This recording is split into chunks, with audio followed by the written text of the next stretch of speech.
Woman found tiny pianos in the forest, but when she pressed a piano key, something shocking happened. David and Rachel had been hiking together for over a decade. They had seen all kinds of odd things in the woods before: abandoned campsites, old machinery, even rare wildlife. But that day, something felt different. The deeper they walked, the more unusual things felt. The trails didn't match the maps, and there were no signs of animals, not even birds. As they pushed forward, they entered a clearing. Sunlight poured in through the trees, and that's when they saw it. In the middle of the forest stood a group of upright pianos, not full-sized ones. These were small, about a third the size of regular pianos. There were over a dozen, carefully placed on the forest floor. Rachel slowly touched one of the pianos and pressed a key, but what happened next left them speechless. The piano key made a soft sound.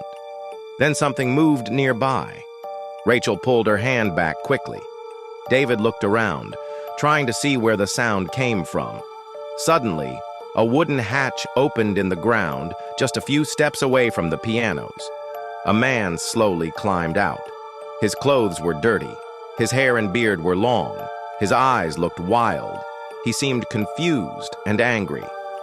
"Don't touch my pianos," he said in a rough voice. Rachel and David didn't move.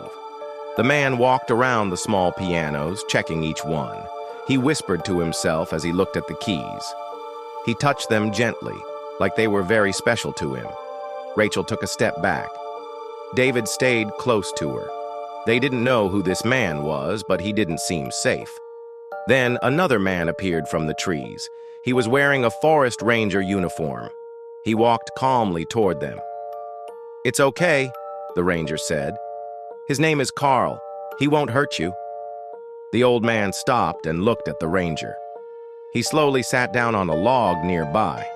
The ranger turned to Rachel and David. "I'm Peter," he said.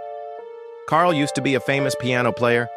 Years ago, his wife and daughter died in a car crash. After that, he disappeared. No one knew where he went." Peter looked over at Carl.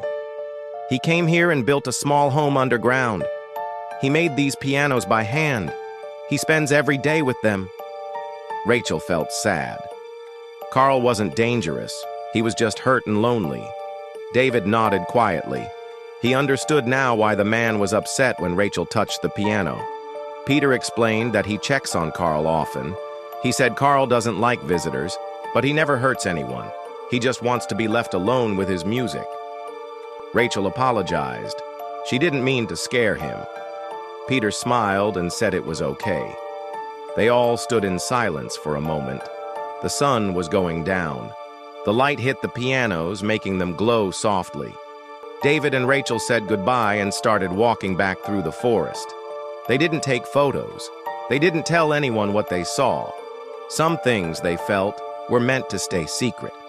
And in the quiet of the forest, they heard one last soft note play behind them.